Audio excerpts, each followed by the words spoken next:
Je vais commencer le parcours des lieux de Marguerite Duras, de l'Indochine à la rue Saint-Benoît. L'Indochine, c'est le lieu de la naissance, et la rue Saint-Benoît, c'est le lieu où elle est morte en 1996. Et les lieux de Marguerite Duras, ce n'est pas simplement ces photos, ces 56 photos de tous les lieux qu'elle a habités et qui l'ont inspirée. Ça n'est pas seulement des lieux d'habitation, c'est vraiment la matrice de son imaginaire. Et ça, c'est grâce à Michel Porte qui a, en 1976, fait un film avec Marguerite Duras qu'elle a intitulé « Les lieux de Marguerite Duras », et c'est elle qui a montré comment les lieux étaient cette matrice de l'imaginaire, et elle a réussi à intégrer complètement la personne de Duras dans ces lieux et dans son œuvre. Et pour Duras, comme pour Proust, qui disait que le temps a pris la forme de l'espace, Duras disait « La mémoire, pour moi, est une chose répandue dans tous les lieux ». Et ce qui est intéressant, c'est que les 6 lieux que nous allons voir, de l'Indochine à la rue Saint-Benoît, ces 6 lieux se répondent les uns aux autres et ils nourrissent toute l'œuvre. On a entendu des passages de ce qui est l'enfance, l'enfance en Indochine. Donc le premier lieu, vous allez le voir, c'est l'Indochine, le lieu où elle a vécu jusqu'en 1933, de sa naissance 1914 à 1933, mais c'est un lieu où elle n'est jamais revenue. Et elle le dit, je suis complètement séparée de mon enfance, et donc de cette Indochine qu'elle quitte à l'âge de 19 ans, et mon enfance est partout. Elle est dans mes livres, elle est dans mes films. Et c'est ce paradoxe de la création durassienne qui est intéressant. Alors, on va prendre toutes ces photos qui sont pour la plupart celles de l'Indochine, issues des archives familiales de son fils, donc de la famille de Madame Donadieu, puisque Marguerite Duras s'appelait Marguerite Donadieu. Et alors certaines sont un petit peu connues, mais beaucoup sont complètement inédites. Et il y a également, pour cette Indochine, puisqu'on a vu que l'Indochine, c'est le lieu de la naissance, mais c'est aussi le lieu de la fiction, avec Anne-Marie Streeter, avec l'amant chinois, etc. Et il y a toute une partie, vous allez voir, de photographies qui sont des photographies actuelles, enfin de ce qui se passe actuellement, à Sadek. Sadek, c'est le lieu de l'amant chinois, et ce sont des photographies qui ont été prises par son fils et par la compagne de son fils, Catherine Faux, qui est photographe, dans les années 2000, au début des années 2000, et on a donc ce premier ensemble de l'Indochine. Ensuite, il y a le Lot-et-Garonne, Duras en Lot-et-Garonne. Alors c'est évidemment très important puisque c'est le nom qu'elle prend, c'est son nom de plume, c'est le lieu où son père a acheté une propriété en 1921 et c'est là où il s'est éteint d'une maladie coloniale, mais Duras elle-même y a passé 2 ans au moment où sa mère va régler la succession de 1922 à 1924. Et vous verrez qu'on a des photographies, une photographie qui est particulièrement rare puisque c'est la seule photographie de Marguerite Duras sur le lieu de la propriété, les ruines de la propriété de son père. Le 3e lieu, je l'ai intégré là, il est peu connu, c'est Vanves. Vanves, c'est la banlieue parisienne, c'est un lieu où Duras a habité avec sa mère au 16 avenue Victor Hugo, au moment où, en 1931-1932, elle revient en France, c'est encore pour régler définitivement la succession de M. Donadieu que sa mère vient en France, et Marguerite, avec ses frères et sa mère, va habiter au 16 avenue Victor Hugo à Vanves, et c'est là où elle va passer la première partie de son baccalauréat. Ensuite, le 4e lieu, c'est évidemment Paris, la rue Saint-Benoît, où elle va vivre de 1942 à sa mort en 1996. C'est un lieu qui, on le verra, qu'elle habite, mais qui n'habite pas l'œuvre comme les autres lieux. C'est le lieu de la sociabilité, c'est le lieu où elle reçoit ses amis, où elle reçoit ceux qui militent et qui s'engagent avec elle. Et ce qui est très intéressant, vous allez le voir, c'est qu'il y a des photos complètement inédites de l'intérieur de l'appartement de la rue Saint-Benoît, qui n'a pratiquement pas été photographiée. Et là, on a la chance d'avoir toute une série de photographies prises par un ami de son fils. Cet ami, c'est un cinéaste, s'appelle Jean-Marc Turine, et il a habité pendant presque un an après le décès de Duras au 5 rue Saint-Benoît, et il a rangé et classé tout ce qui concernait l'occupation des lieux, puisque ce lieu n'était pas la propriété de Duras, il était loué. Alors ensuite, on a deux lieux essentiels dans l'œuvre. On a Naufle, sa maison de campagne dans ce qui s'appelait la Seine-et-Oise quand elle l'achète en 1957, et qui devient les Yvelines, qui est le département des Yvelines actuellement, et qu'elle a gardé jusqu'à sa mort et qui est encore occupée par son fils. C'est le lieu où son fils habite, Naufle. Et enfin, Trouville, avec cette fameuse résidence des Roches-Noires, dont on a vu de très beaux montages dans la performance artistique. Elle achète cet appartement des Roches-Noires en 1963, et là encore, il est toujours la possession de son fils, et c'est un lieu qui nourrit totalement son imaginaire. On verra que beaucoup de films ont été tournés à Trouville, je vous commenterai les photos, de même que beaucoup de films ont été tournés dans la maison de Naufle. Voilà, donc nous allons commencer le parcours avec la première photographie qui est prise à Hanoï. Disons que l'Indochine, elle est, pour Duras, dans sa mémoire, elle est scindée en deux. Il y a l'Indochine du vivant de son père. Son père avait une position dans l'administration coloniale qui n'était pas négligeable. On le voit ici, il est directeur, M. Donadieu est directeur du Collège du Protectorat. Et vous voyez cette architecture incroyable, c'est l'architecture coloniale de l'époque. D'ailleurs, le lieu du Collège du Protectorat était une ancienne papeterie Schneider qui avait été construite à la fin du 19e siècle. Alors, on voit M. Donadieu ici, à sa droite, Madame Donadieu, son épouse, et au-dessus, les trois enfants Donadieu, la petite Marguerite au milieu de ses deux frères, le frère aîné, Pierre, le frère voyou, celui qui, dans l'œuvre, est très négativement présenté, et puis Paul, qu'elle appelle le petit frère, qui a pourtant 2 ans de plus qu'elle, mais qui est le petit frère par rapport à Pierre l'aîné, et Paul, c'est le petit frère tant aimé, celui qui va nourrir toute une partie de l'œuvre, celui qui va inspirer plusieurs personnages de son œuvre, l'enfant aux yeux gris dans l'été 80, et celui qu'elle retrouve partiellement dans celui qui est le compagnon de ses 16 dernières années, qui est Yann Andrea. Donc cette photographie, elle est très importante parce qu'elle était dans les archives donc familiales, et c'est tout ce pan des années heureuses au moment où son père est vivant. Et puis juste à côté, alors, c'est le moment où son père, alors à ce moment-là, il n'est pas encore mort, mais il a quitté l'Indochine, il a quitté Hanoï, où Marguerite se retrouve seule avec ses frères et sa mère, et dans l'amont, elle appelle cette photographie la photographie du désespoir. Et je vais vous lire le passage où elle évoque cette photographie dans l'amont. C'est la cour d'une maison sur le petit lac de Hanoï. Nous sommes ensemble, elle et nous, ses enfants. J'ai 4 ans. Ma mère est au centre de l'image. Je reconnais bien comme elle se tient mal, comme elle ne sourit pas, comme elle attend que la photo soit finie. À ses traits tirés, à un certain désordre de sa tenue, à la somnolence de son regard, je sais qu'il fait chaud, qu'elle est exténuée, qu'elle s'ennuie. Mais c'est à la façon dont nous sommes habillés, nous, ces enfants, comme des malheureux, que je retrouve un certain état dans lequel ma mère tombait parfois, et dont déjà, à l'âge que nous avons sur la photo, justement, connaissions les signes avant-coureurs. Cette façon justement qu'elle avait tout à coup de ne plus pouvoir nous laver, de ne plus nous habiller et parfois même de ne plus nous nourrir.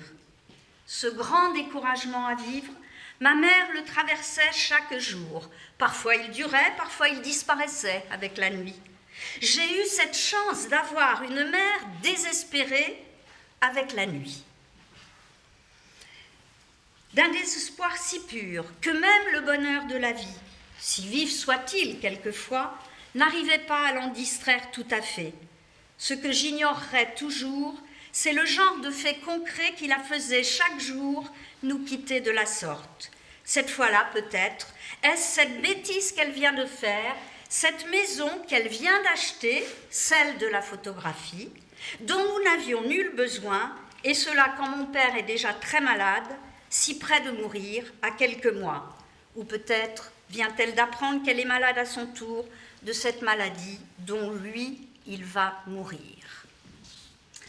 Alors là, les photos que nous avons, qui sont aussi des archives familiales, elle illustre celle-ci Sadek. Sadek, c'est un des postes de brousse où sa mère, Madame Donadieu, après la disparition de Monsieur Donadieu, a enseigné.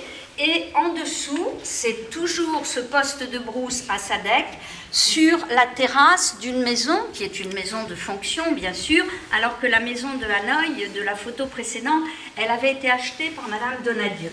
Et là, on voit Marguerite, on voit sa mère au milieu, la gouvernante d'eau qui va suivre sa mère quand Madame Donadieu reviendra dans les années 50 en France, et Tan, qui est un jeune Cambodgien qui avait été adopté et qui est sans doute celui qui conduit la voiture quand la famille se dirige vers la concession. Alors ici, c'est une photo très importante de Marguerite à Saïgon.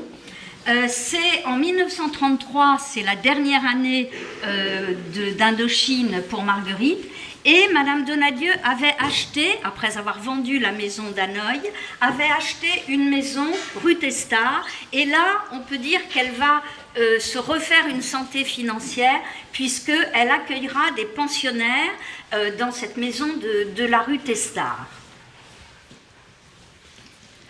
Là, c'est encore Saïgon, dans la rue Testard, toujours dans la maison de la rue Testard, Marguerite, avec sa mère, ce personnage de la mère, évidemment, qui est essentiel dans l'œuvre.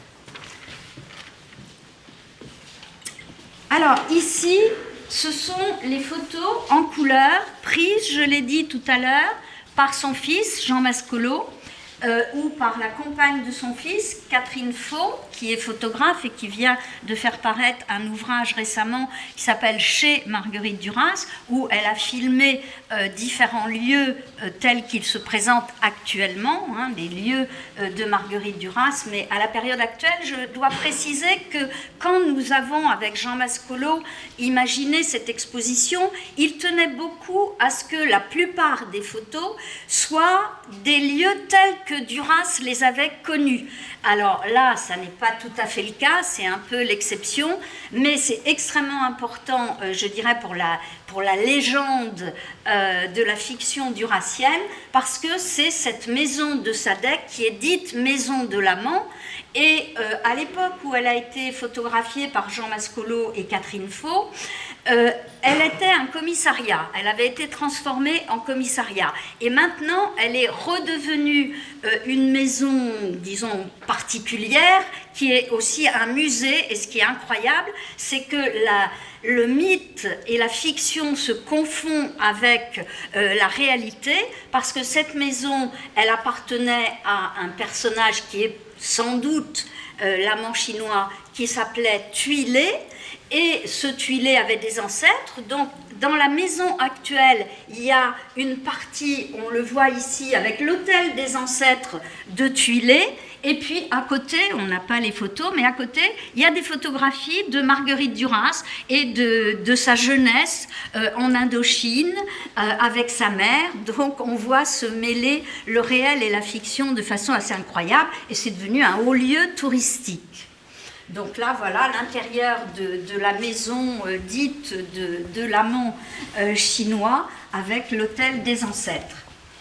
Et là, on retrouve Sadek, poste de brousse de Madame Donadieu, avec l'école. Et ce qui est incroyable, c'est que cette école où enseignait Madame Donadieu, elle est toujours une école actuellement. D'ailleurs, quand Jean Mascolo s'est rendu dans les années 2000 à Sadek, eh bien, il est entré dans une classe et il était très ému d'évoquer sa grand-mère qui avait enseigné là, évidemment, des décennies auparavant. Alors maintenant, on arrive à une deuxième section des lieux de Marguerite Duras. C'est Duras en Lot-et-Garonne. Alors, je l'ai dit, Duras, c'est son nom de plume. Alors, ce qui est très étrange, c'est que Duras confie très tôt qu'elle a en horreur son nom de famille, son nom de Donadieu. Elle dit « Je ne comprends pas comment on peut écrire en gardant le nom du père ». Mais ce qui est quand même très, très étonnant, c'est que tout en reniant le nom du père, ce nom de Donadieu, qui d'ailleurs renvoie pour elle aussi au frère aîné qu'elle déteste, eh bien, elle revient au père, puisque ce nom de plume qu'elle se choisit, c'est Duras, le lieu près duquel Monsieur Donadieu a acheté cette propriété. Il faut dire qu'il était originaire du Lot-et-Garonne, hein. Il était né à Villeneuve-sur-Lot, donc il était revenu mourir dans le lieu de sa naissance, et Marguerite va choisir ce nom de plume, Duras, sans doute en partie, alors je ne vais pas épiloguer sur le choix de ce que je préfère appeler un hétéronyme, c'est-à-dire le nom de l'autre plutôt qu'un pseudonyme, parce que pseudonyme ça veut dire un faux nom, mais pour Marguerite ça n'était pas du tout un faux nom, c'était le vrai nom de celle qui écrit. Hein, donc je préfère parler d'hétéronyme, le nom de cet autre qui écrit. Je pense que ce qui a joué, c'est l'importance du château. C'est un château, le château de Duras. On envoie une carte postale qui date exactement d'ailleurs des années où Marguerite Duras, en 1922-1924, est venue avec sa mère dans ce lieu pour régler la succession paternelle. Et ce château, il remonte en fait au XIIe siècle même, les premiers éléments. Il a été ensuite transformé et il domine, il est sur un piton rocheux, il domine Duras. Et je pense que pour Marguerite, c'était très important cette image du château. D'ailleurs, quand elle prend ce nom de plume en 1943 pour son premier livre, qui est le roman qui s'appelle Les Impudents, Les Impudents transposent totalement dans la fiction les lieux du Lot-et-Garonne. Et le folio qui sera réédité en 1992 des Impudents porte en couverture le château tel qu'il était dans les années 20. Alors en dessous, c'est encore une carte postale de ces années-là. C'est la gare de Duras. Hélas, il n'y a plus de gare maintenant. Hein. Duras est beaucoup plus isolé actuellement qu'il n'était dans les années 20. Et donc, c'est la gare par laquelle arrivait Marguerite quand elle venait de Bordeaux. Il y a un texte de La vie matérielle qui s'appelle Le train de Bordeaux. Et à côté, c'est toujours une carte postale qui représente l'église paroissiale à Pardaillan. Pardaillan, c'est donc le nom de la commune à côté de Duras où se situe la propriété de Platier. Et à l'heure actuelle, l'association Marguerite Duras, dont je vais quand même dire un mot, cette association, elle a été fondée en 1997, donc juste un an après le décès de Marguerite Duras, pour justement non seulement rappeler, parce qu'en fait beaucoup de gens l'ignoraient, même tout le monde l'ignorait, mais faire connaître le fait que Duras en Lot-et-Garonne, eh bien, c'est ce nom que Marguerite avait choisi comme écrivaine. Et donc, quelques années plus tard, une plaque a été apposée ici, à cet endroit-là de l'escalier de Pardaillan, avec un extrait du roman Les Impudents, dont j'ai dit à l'instant qu'il transposait totalement les lieux du Lot-et-Garonne. Alors, à côté, c'est vraiment une photo tout à fait exceptionnelle.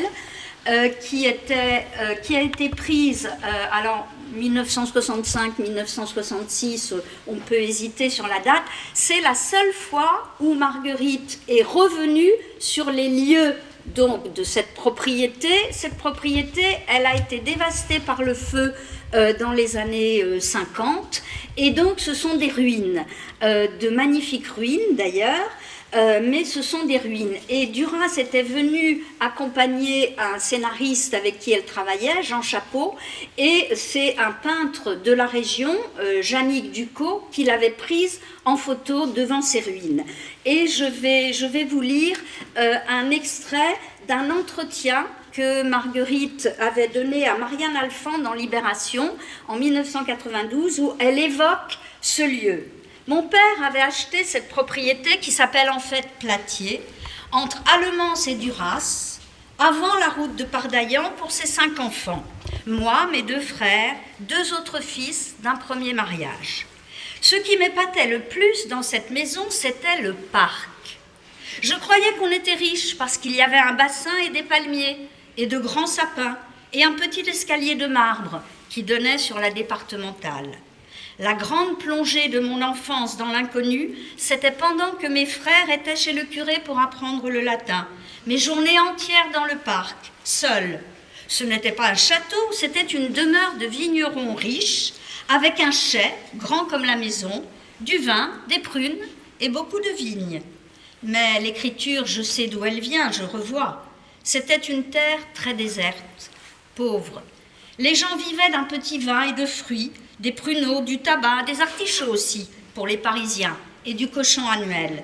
Mais il y avait des terres énormes et vides, et moi, j'avais obtenu de ma mère de garder les vaches. Il y avait 4 à 6 vaches.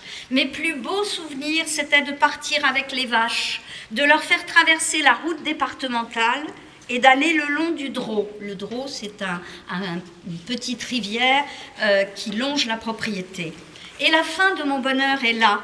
Il y avait une ligne de chemin de fer qui longeait la route. Le train est arrivé sans siffler. Il a tué une vache en lui arrachant une corne.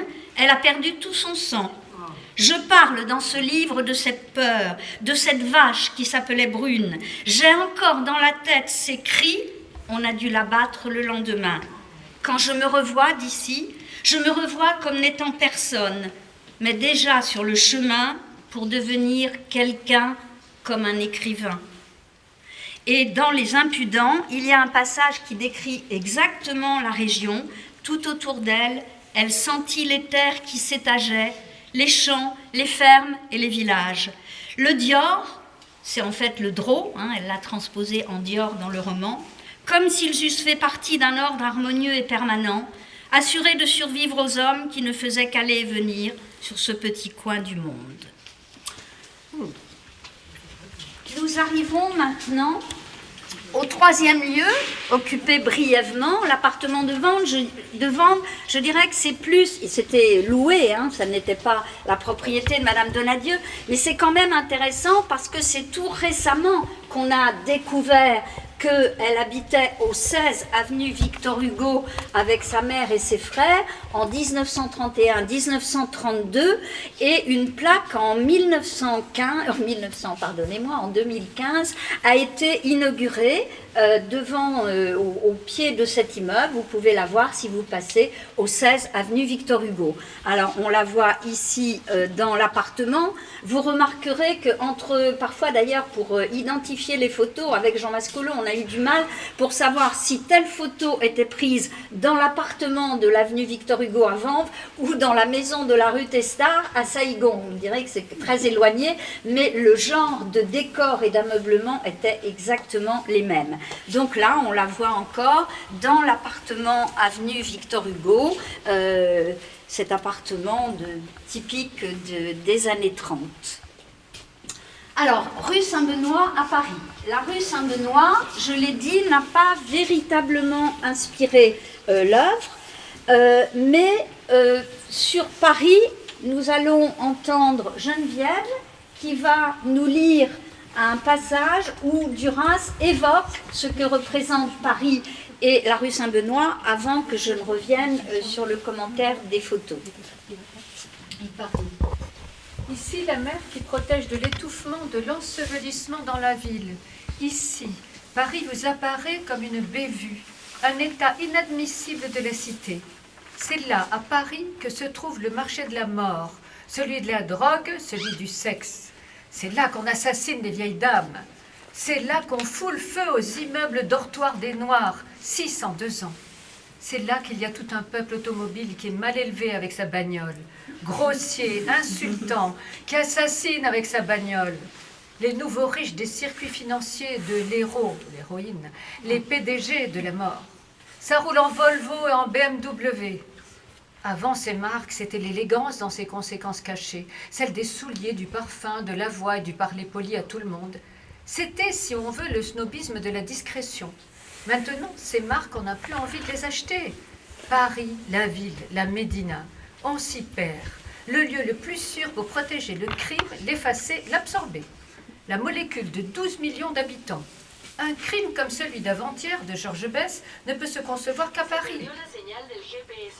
À l'intérieur des aires protectrices des murs de béton humain. Ces remparts, c'est son désordre. C'est le désordre qui scelle, anneau par anneau, ces banlieues successives. Merci, Ona.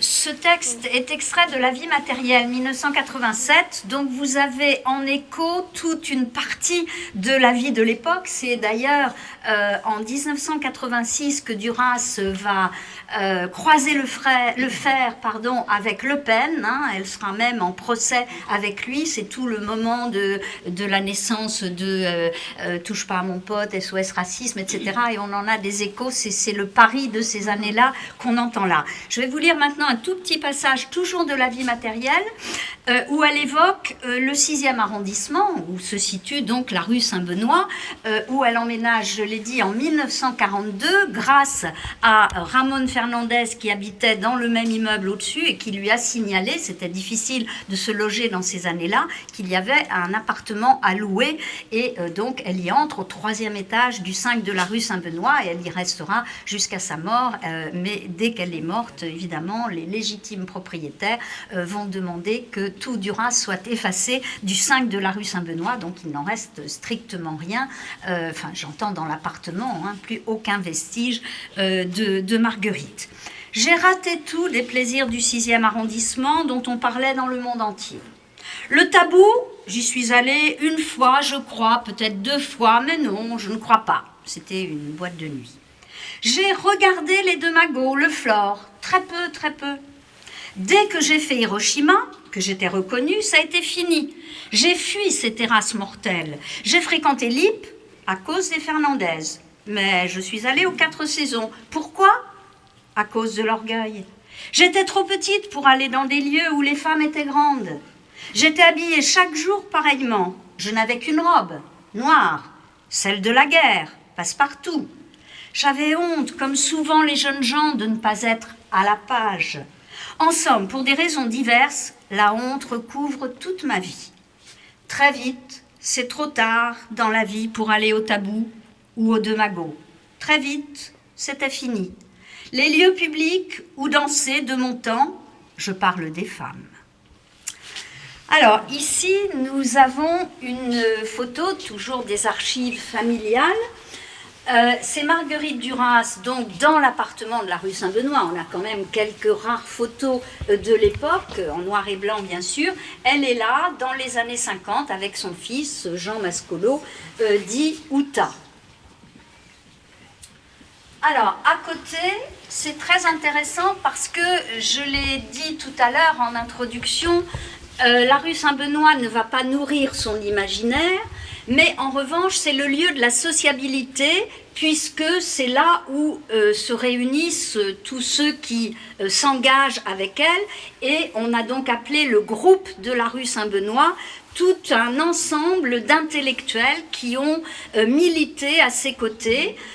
Et ici, on voit Marguerite, Dionys Mascolo, donc le père de son fils Jean, qui est né en 1947, Assise à côté de Marguerite, c'est Solange, le prince épouse Mascolo, puisque Dionys, qui ne s'était pas marié avec Marguerite, contrairement à ce qu'on dit parfois, elle n'a eu qu'un seul mari, c'était Anthelme, dont elle a divorcé juste avant la naissance de son fils Jean Mascolo, en 47. Et donc, c'est l'épouse de Dionys Mascolo. À côté de Dionys, Monique Anthelme et Robert Anthelme, donc le premier mari de Duras, et évidemment celui qui a écrit ce livre fondateur dans les livres sur la Shoah, qui est L'espèce humaine. Et à côté, c'est quelqu'un justement qui faisait partie de ce groupe de la rue Saint-Benoît, mais un Italien, Elio Vittorino, qui était un des éléments importants du Parti communiste italien. Et ce Parti communiste italien, pour Duras et son entourage, c'était un peu le modèle contre le stalinisme du PCF de l'époque. Alors en dessous, on a aussi une carte postale qui représente la rue Saint-Benoît dans les années où Duras emménage. Alors là, c'est pas 1963, hein, c'est dans les années 50. Alors ici, une photo amusante. Duras aimait les chats jusqu'au moment où, dans les années 60, son chat Ramona, sa chatte Ramona, qu'elle aimait énormément, s'est fait écraser par une voiture à Naufle. Donc depuis, elle n'avait plus de chat, mais là nous sommes en 1952, c'est la période de la parution du Marin de Gibraltar, et donc le chat regarde le Marin de Gibraltar, l'ouvrage qui vient de paraître chez Gallimard. Alors maintenant, la série des photos que j'évoquais en introduction, qui sont vraiment des photos tout à fait exceptionnelles, puisque ce sont les photos prises par Jean-Marc Turine, donc un ami de Jean Mascolo, proche de Duras, qui sera le co-réalisateur avec Jean Mascolo du film de Duras Les Enfants, qui va beaucoup travailler avec Marguerite, et donc je l'ai dit, qui pendant plusieurs mois, presque un an, va habiter le 5 de la rue Saint-Benoît, et il photographie. Alors ici c'est très intéressant, on voit un peu de cet univers, on retrouve le même type de décor, de brocante. Duras adorait faire les puces de Vanves. Donc on retrouve cette parenté dans les décors. Et ce qui est bon, là on voit Marguerite avec François Mitterrand avec lequel elle avait milité pendant la guerre, puisqu'il était résistant sous le nom de Morland. À côté on voit Bulogier filmé dans le film Agatha et les lectures illimitées. Et ce livre-là est très intéressant. On ne le sait pas toujours, c'est ce qu'elle appelle le livre brûlé dans la pluie d'été. Dans la pluie d'été, les enfants de la banlieue ouvrière qui ne savent presque pas lire, etc. Et Ernesto, c'est l'enfant qui, lui, est doué, et il apprend à lire dans la Bible qu'elle appelle le livre brûlé. Et cette Bible, elle existait, et Duras explique qu'elle lui avait été donnée par un Portugais et qu'elle l'avait toujours conservée précieusement. C'est une Bible qui est ancienne.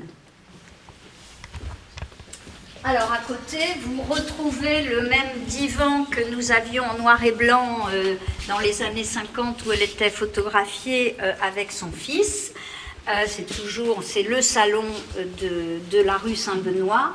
Alors ici, c'est aussi très important parce que c'est la chambre et c'est le bureau sur lequel travaillait Marguerite. Alors, vous voyez ici une photographie. J'ai posé la question à Jean Mascolo. Cette photographie, il me dit qu'il l'a toujours vue, mais il ne sait pas qui elle représente. On voit que c'est une Indochinoise, mais ça n'est pas quelqu'un que Duras pouvait nommer, mais Duras l'a toujours gardée, elle l'a conservée toute sa vie.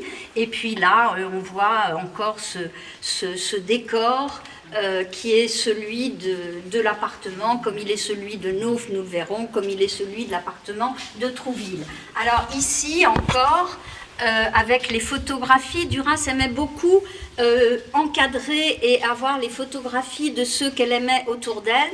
Elle aimait beaucoup faire, je ne pense pas qu'on en voit là, des pêle-mêle, ce qu'on appelle des pêle-mêle. Hein, donc elle mettait plusieurs photos et elle les encadrait. Alors ici, on voit son fils, il y a plusieurs photos de Jean Mascolo. Il y a la fameuse photo du désespoir que vous voyez ici, qu'elle a toujours conservée devant elle. Il y a la photographie de la façade des Roches Noires, on va en parler évidemment, les Roches Noires, c'est tout à fait essentiel dans l'imaginaire et l'œuvre de Duras.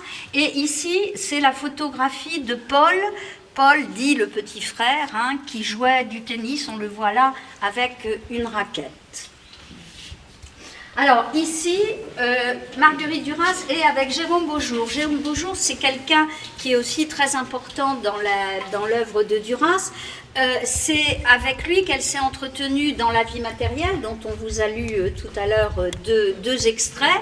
Et c'est le moment, en 87, de la sortie de La vie matérielle. Et donc, Marguerite est rue Saint-Benoît, en face de Jérôme Beaujour. Alors, nous arrivons maintenant à Naufle. Alors, Naufle, avant de laisser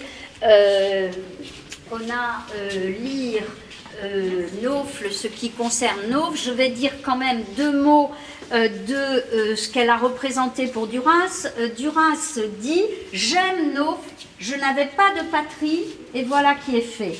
Patrie pour rire, comme elle devrait toujours l'être. » Elle achète la maison de Naufle en 1957. Hein. J'ai pu vraiment préciser la date dans mon édition de la Pléiade des lieux de Marguerite Duras, parce que j'ai eu la chance que Jean Mascolo, à ma demande, retrouve l'acte de vente et on voit que c'est en avril 1957. On dit parfois qu'elle a acheté en 58. On dirait une année d'écart. La face du monde n'en est pas changée, mais tout de même, j'ai pu voir de mes yeux l'acte de vente, donc avril 57, et elle l'achète grâce au droit d'adaptation du barrage contre le Pacifique qu'elle a vendu à René Clément, qui en a fait un film. Nous écoutons Ona. Seine-et-Oise, ma patrie. Nous sommes 2000, si on nous compte, nous, résidents secondaires. Sinon, les Naufléens sont aujourd'hui au nombre exact de 1813 habitants. Naufle-le-Château est l'une des plus belles communes de la Seine-et-Oise. Elle est bâtie sur un promontoire qui avance au nord vers l'Eure, la vallée de la Mauldre, et dont les hauteurs se perdent au sud et à l'est dans la forêt de Rambouillet et dans les anciennes forêts royales de Versailles. Deux redoutables routes nationales, la N12 et la N191, passent très près de Naufle, mais heureusement sans la toucher, à 2 km de sa place centrale. Le dimanche soir, Naufle est environné de rivières de lumière, jaune le dimanche soir, rouge le samedi soir. C'est à la densité du flot lumineux qui roule sur ses flancs que Naufle sait si le week-end a été bon ou mauvais. Parfois en juin, ce flot s'immobilise, compact, sans une faille. Alors le Naufléen qui veille et qui voit dit « Ah, ces pauvres Parisiens !» Quand le Naufléen quitte Naufle, lui, c'est toujours à contre-courant des autres, il va à Paris. Mais le samedi ou le dimanche. Merci. Alors là, le Naufle, c'est vraiment le lieu de la création et de l'inspiration. Alors, elle y a tourné plusieurs films et grâce à son fils Jean Mascolo, qui a été photographe de plateau sur pratiquement tous les films de sa mère, on a vraiment des témoignages, des tournages tout à fait exceptionnels. Je pense peu de cinéastes ont eu cette chance. Alors là, cette première photo, c'est lors du tournage d'un film de 1971 qui s'appelle Jaune le soleil, qui est adapté d'un livre qui s'appelle Aban Sabana David, où il est question de juifs et Duras, on le sait, a été obsédé par la Shoah et par la question juive, et donc elle a filmé dans sa maison de Naufle ce film. Alors on voit ici Catherine Sellers, la comédienne Catherine Sellers. Il y avait, je ne sais pas si on le voit là, il y avait également Samy Frey. Et on voit Jean-Marc Turine, c'est le moment où il fait la connaissance de Duras, hein, celui qui a photographié la rue Saint-Benoît en 1996. Alors en dessous, c'est le tournage de Nathalie Granger, Duras à la fin du tournage de Nathalie Granger, un peu prime sautière, elle est sur une balançoire dans le jardin de Naufle. Et là, on a deux photographies de Nathalie Granger, hein, extraite du film de Nathalie Granger, avec Lucia Bosé et Jeanne Moreau, qui sont dans la cuisine de Naufle. Et là, Lucia Bosé est au piano dans ce que Duras appelait le salon de musique, hein, où il y avait un piano. Duras joue un petit peu du piano dans Nathalie Granger. D'ailleurs, dans le film de Michel Porte, Les lieux de Marguerite Duras, on la voit jouer et elle dit qu'elle avait pianoté quelques notes pour aider les comédiens à marcher. C'était une sorte de rythme. Et puis très vite, ces quelques notes sont devenues une mélodie. Elle dit d'ailleurs, je touche des droits, j'ai composé cette mélodie, je touche des droits, avec sa naïveté. Et elle racontait que ce piano, elle l'avait payé presque aussi cher qu'elle avait payé la maison de Naufle. Elle l'avait acheté dans la foulée. Alors à côté, une photographie tout à fait inédite, puisque je l'ai trouvée dans ce qu'on peut appeler les roches du film de Michel Porte, Les lieux, c'est Marguerite et ses poules de Cayenne. C'est la terrasse de la maison de Naufle et elle avait des petites poules de Cayenne. Elle en parle d'ailleurs à Michel Porte dans ce qu'on appelle les entretiens du camion, qui sont publiés à la suite du camion aux éditions de Minuit. Cette photo, elle n'était pas connue puisque on l'a trouvée au moment où je faisais le choix des photographies pour l'exposition. Et là, évidemment, cette maison avec un étang que Duras baptise, une mare que Duras va baptiser un étang, et le jardin qu'elle baptise le parc. Il faut dire que c'est un très beau jardin. On enverra des photos, une photographie en couleur des années 90. Et ça, c'est une très belle photo extraite du film de Michel Porte, Les lieux de Marguerite Duras. Alors ici, c'est la maison vue de l'autre côté, l'étang est de ce côté-là, hein, sur la gauche, et c'est une ferme, une ancienne ferme, hein, qui est formée de plusieurs bâtiments en enfilade. Bon, je ne sais pas si j'ai le temps, juste peut-être, ce n'est pas une maison de campagne ici, cette maison, on ne peut pas dire ça. C'était une ferme d'abord avec l'étang, et puis ça a été la maison de campagne d'un notaire, le grand notariat parisien. Quand on m'a ouvert la porte d'entrée, j'ai vu le parc, ça a duré quelques secondes, j'ai dit oui, que j'achetais la maison dès l'entrée franchie, je l'ai achetée séance tenante. Voilà, donc cette maison, cette ancienne ferme. Alors là, c'est un autre film qui a été tourné à Naufle, c'est Le Camion. Dans la partie supérieure, hein, dans le grenier de Naufle, donc ici c'est une photo de Michel Porte des lieux, où on voit ce grenier, hein, donc, où a été tourné le camion, et ici on a Gérard Depardieu en face de Marguerite Duras au moment de la lecture. Ça aurait été un film, voilà. Et toujours le tournage du camion au-dessus, filmé par le chef de la photographie du camion, comme celui d'India Song était Bruno Nuiten. Donc là, on voit l'équipe et on voit Duras face à Depardieu. Alors voilà les photos que j'évoquais, prises par Jean Mascolo dans les années 90, juste avant la disparition de Duras, que l'on voit ici. En face de Yann Andrea, et on voit quand même le côté très luxuriant, hein, de même que dans la photo précédente, le côté très luxuriant de ce qu'elle appelait un parc, et bon, voilà, qui est en tout cas un très très grand jardin avec des arbres qu'elle aimait énormément. Alors ici, on a la cuisine. La cuisine, c'est très important pour Marguerite. D'ailleurs, sur les tournages, c'est elle qui faisait la cuisine pour l'équipe.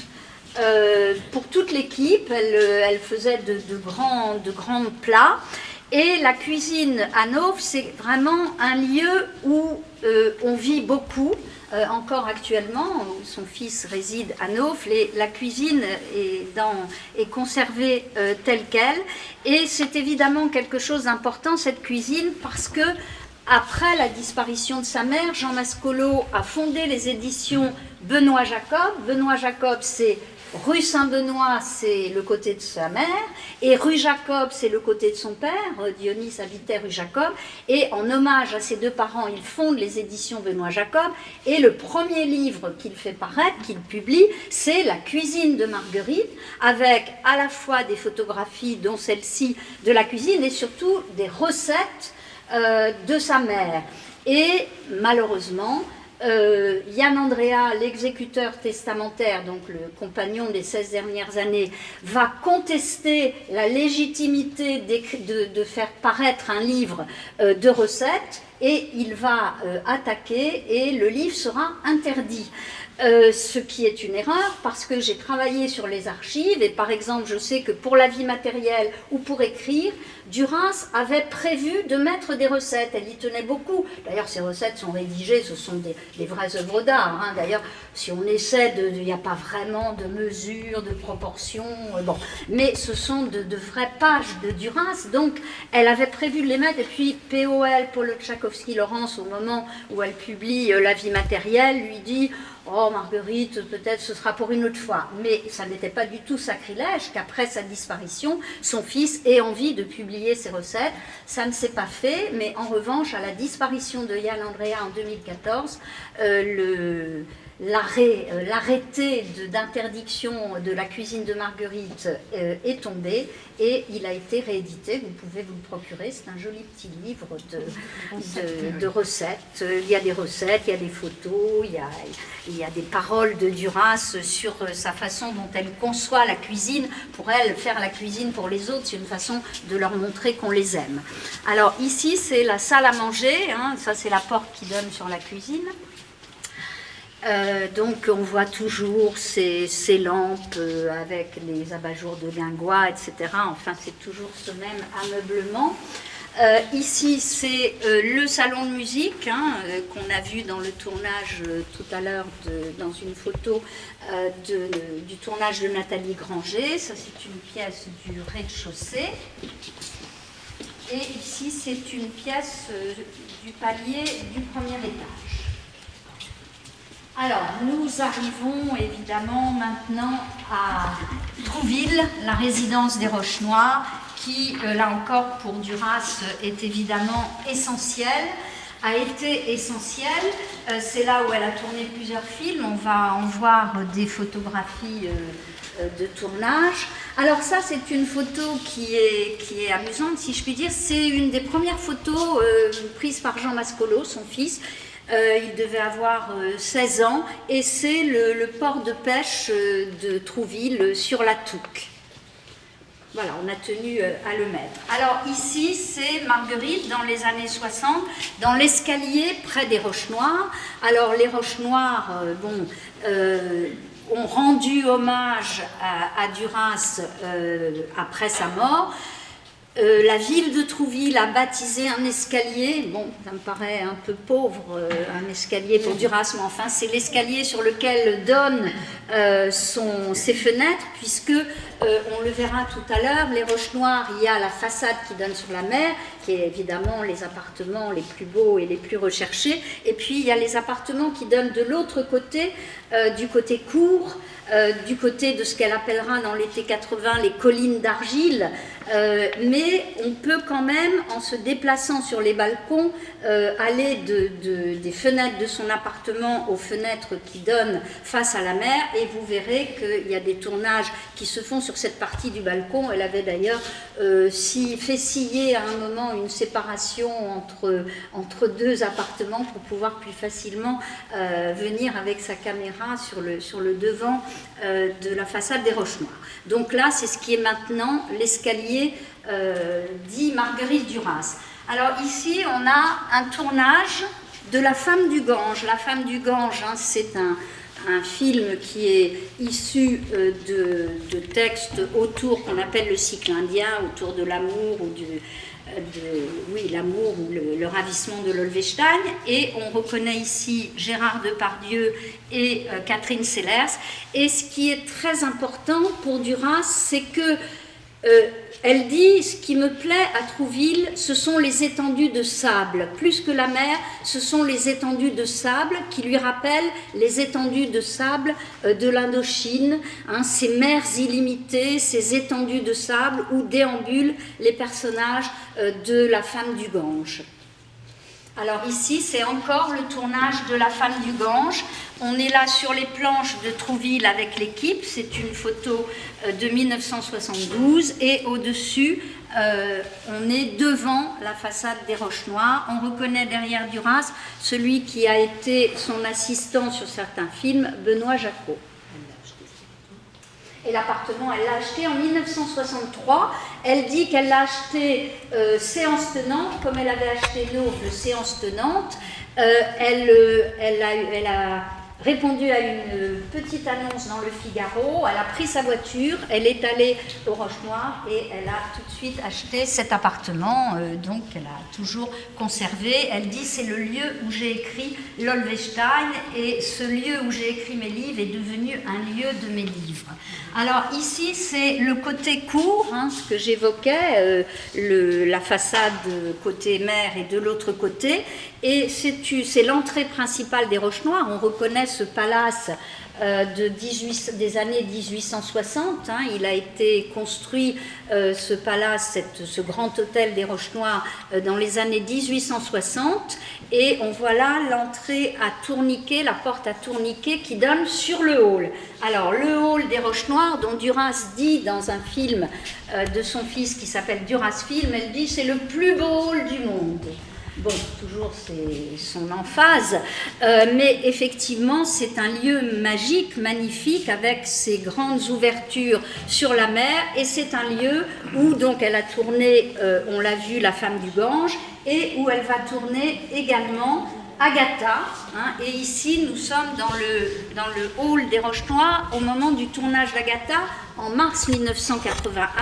On reconnaît ici Yann Andrea à côté de Marguerite, puisque, alors Yann Andrea, je ne peux pas rentrer dans le détail, mais quand il arrive dans sa vie en 1980, fin août 1980, eh bien, il va rentrer dans son imaginaire et dans son œuvre en même temps, parce que pour elle, il condense trois éléments, on va dire trois éléments matriciels de son imaginaire.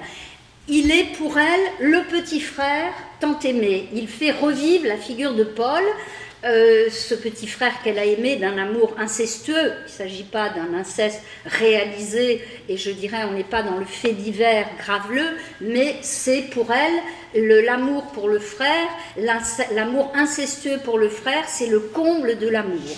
Et donc Yann Andrea va incarner ce petit frère, faire ressurgir la figure du petit frère.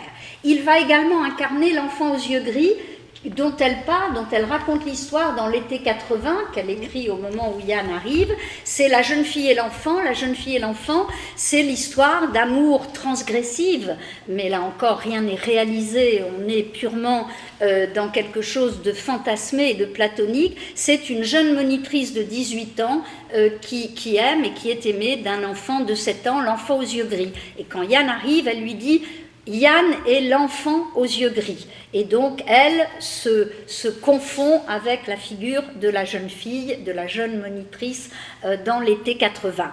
Et enfin, elle a lu pendant l'hiver Musil, L'homme sans qualité, où il y a un chapitre qui s'intitule « La sœur oubliée, Agathe », d'où Agatha, et c'est aussi une histoire d'amour entre un frère et une sœur. Donc, Agatha, le film qu'elle tourne après avoir écrit la pièce de théâtre qui s'appelle Agatha et qui paraît au moment, chez Minuit, au moment où elle tourne le film dans le hall des Roches Noires. Et donc, on en a ici une photographie. Et là, elle est sur le balcon. Elle n'est pas devant son appartement, puisque je l'ai dit, son appartement va de l'autre côté. On va terminer, puisque l'heure de la fin approche. vous voyez ici la façade des Roches Noires. Vous avez par Catherine Faux quelques photos de l'intérieur de l'appartement.